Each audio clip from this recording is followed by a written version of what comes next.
Hey everybody, this is Brian here with the End Times. I hope you're having a great rest of the week so far. Today we're going to talk about a subject that most of us probably deal with, especially in the times that we live, and that is fear and anxiety. But before we get into that, just a couple of things what's going on in the world. Last night, Russia bombarded Kyiv again. I think this time they used a hypersonic missile. And they also used it to take out a Patriot battery system that we have supplied to Ukraine. That's the first time that's ever happened. It's the same type of system that Israel uses. I think they've upgraded it. And that's kind of a game changer because, if they supply that missile to Iran, or Hezbollah from Iran, that's how Israel protects itself with the Iron Dome. That would be a game changer for Israel. It's definitely a game changer for us. Because we weren't able to stop that hypersonic missile before it took out our Patriot battery. So it shows weakness totally, and then you've just got the poor people on both sides, Russia and in Ukraine. I know the Russian people aren't suffering quite as severe, obviously, as the Ukrainians, but both of them live under a leadership that is horrible. Putin is no saint for sure, but at the same time, he's fighting supposedly Ukraine. It's not Ukraine, it's NATO, it's the United States. Britain said yesterday it's going to supply long-range missiles to Ukraine, which is going to escalate this fight even further. If one of those is fired and hits the Kremlin or hits some significant government building in Moscow or anywhere in the country of Russia, it's going to escalate this, and that's what they want. They want to make Russia attack with a nuclear weapon so they can counterattack, and because they want to start World War III. Why would anybody be so insane to want to wipe out the world? Because in their minds, it's like you remodel a house, you tear it apart and totally tear it down before you build it back up better. That's their mentality. The world system, the way it is not good. There's too many free people. They're trying to control, each government's trying to control the population. In the US here, Biden is making it harder and harder for Christians. Moms are being hauled away for criticizing at meetings for parents with the school districts, and FBI is on them as they're terrorists.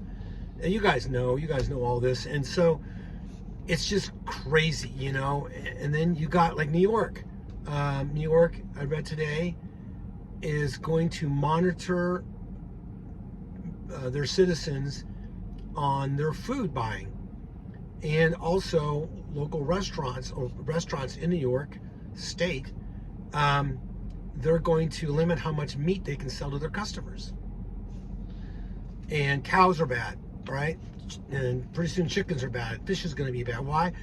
They want to starve us to death. They want us to rely on the government to feed them. Because when you rely on somebody, then they own you. They own you. They want to own us. And America is in the way of the one world government, because even though it's getting bad here, folks, it's still the freest country on the planet. We can drive anywhere we want, pretty much state to state so far. Live where we want, work where we want. But a time's coming very shortly that, like China, they tell you where to live, a social credit score. Look at my video on social credit scores coming to a neighborhood near you. Check that video out. That's coming to America very, very, very soon. And it's already being implemented in different places, like New York is one place. So all these laws and all these things are passing or to control us. And all this is leading up to the 7-year tribulation. There's that saying out there that if you see decorations for Christmas going up, know that Thanksgiving is just around the corner. So we see the signs of the tribulation about to start. So how close is the pre-tribulation rapture? AI is another example. I don't think God's going to let AI get to its full potential, and because that would be devastating to humanity. I read an article yesterday that says one expert said that AI will destroy mankind by 2050. That's only 27 years from now. So that's not very long. And you know what? I think he's pretty right about that, if not sooner. AI is artificial intelligence, as you know, and you think, well, you're doing your job now, you're going to whatever, different places to do your errands and your work and your banking, but you don't realize AI is on our phones, it's in our tablets, it's in some of the TVs and some of the appliances and all these things, and it's getting more and more. And like if you had a business, and a large business, and you had 50 video cameras around your huge building for security, that's really great. But the thing is, somebody has to be manning those cameras and view them every day. So you either got to hire several people to monitor those cameras, or you got to just check them yourself once in a while. But it takes hours and hours. Like how much time we spend on our phone going through photos and videos. Okay? So AI can do that in seconds. And you can program into AI, human activity after 1 o'clock in the morning. And it pops everything up right in front of you, and you walk in, it shows everything right to you. Where it would take 3 or 4 people hours and hours and hours, it does it in a few seconds or a minute at the most. So, so AI is just, it's going to be used during the tribulation to control man, to track man, and Revelation 13 is the mark of the beast. No one can buy or sell unless they have this mark, and that mark is 666, which is the number of man. So they have a system right now that can do that. 25 years ago, 20 years ago, 5 years ago, yeah, they had electronics, they had surveillance, but it's not like now, even a year ago. So they have this now. They can track us. You can be up in the Sierra Nevadas in the mountains, and they can find you, especially if you have a phone. They'll definitely find you. They can track you with satellite. They can read a license plate from 1,000 miles above the earth with a satellite. They can read your license plate. So during that time, they'll be able to track everybody. Maybe there'll be a few. And just a little note for you, those of you who don't know the Lord in your heart, when the believers, Christians like myself, who know Jesus in their heart, we're going to be gone before the 7-year tribulation, which is mentioned in Revelation starting in chapter 6 through 18. And so the church, the believers, we will not be here for that time. But if you don't know the Lord, when that happens and you're watching this video, you're going to go through the tribulation. Now, if you have any chance of survival, get out of the big cities. And first of all, ask Jesus in your heart, because there's a good chance, like a really good chance, like a 90% chance, you won't survive the first year. But if you do, and you got the means, I was thinking about this the other day, where could a person go during the tribulation to survive the 7 years, all the judgments? And the first place that came to my mind is Petra, the city of Petra in Jordan, the country of Jordan. There's a time coming, and it mentions it in Revelation, that that the Jews started getting persecuted by the Antichrist. It's in the middle of the tribulation and beyond, that he comes after the Jews, and he chases them, and God sends them into the wilderness for 3.5 years, and to protect them and keep them safe. It's a remnant, but it keeps them safe. That place, we don't know for sure it's this place, but most people think that place is the city of Petra, this huge cavern of caves and mountains in Jordan. And I heard a speaker talk about this. There's enough space in those mountains, in those caverns, in those caves, that could keep 1 million people. If you have the means to get there, get there. If not, then you're going to have a hard time. If you don't know the Lord, you're going to die during that time. And if you don't know the Lord, you will go to hell. And you need now to ask Jesus in your heart.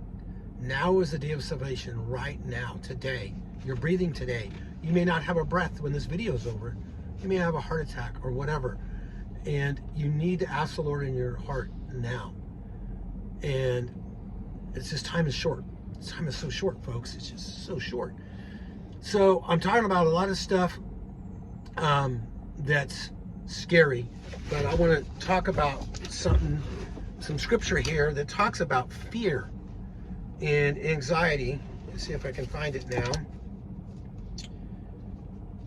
The book of Joshua, chapter 1, verse 9. I command you, be strong and courageous. Do not be afraid or discouraged, for the Lord your God is with you wherever you go. If you're a believer today, that's for you. Don't be afraid. Don't be discouraged what's happening. Jesus even said in Matthew 24, when you see all the stuff that we see every day on the news, don't be discouraged. Look up, for your redemption draws nigh. The rapture is getting close. And then the other passage here in the New Testament is the Gospel of John, chapter 14, verse 27. I am leaving you with a gift, peace of mind and heart. Well, that's good. And the peace I give isn't like the peace the world gives. So don't be troubled or afraid. So Jesus gives us peace, not like the world gives. Your money is not going to give you peace. Your status in life, doesn't matter where you're at, if you're a billionaire or you're barely making it, that's not going to give you peace. Only Jesus can give you peace. And you can only receive that peace if you have Jesus in your heart. And if you already have Jesus in your heart, remember, he says, don't be afraid. I give a peace the world can't give. Folks, we know how this is going to end. The rapture is going to happen. We're going to be out of here. We're going to be with the Lord. All hell's going to break loose for 7 years. And at the end of the 7 years, we come back with our Lord, Revelation 19, on white horses. So if you don't like horses, you get used to it, because you're going to come back on a white horse, and he's going to defeat the armies of the world, and he's going to clean the earth up, and he's going to set up his 1,000-year reign. And it's going to be awesome. And you know what? It might start today with the rapture. It might start today. I can tell you, folks, every day is a gift. Every day is a gift to be alive. Ask the Lord in your heart what you want, what he wants you to do.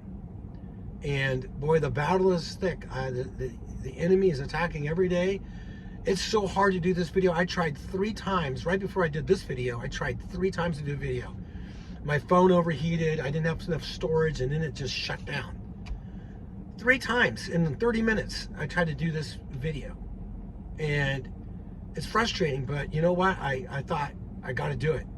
And there's many men and women like myself all over the internet doing these videos. Find more of them. Don't just obviously watch me. I really appreciate those of you that have subscribed and are watching me consistently. And I'm blessed and I feel privileged to even think that anything I have to say is helping you. And I pray it is. And remember, he who is in you is greater than he who is in the world. This is Brian signing out. Bye, guys.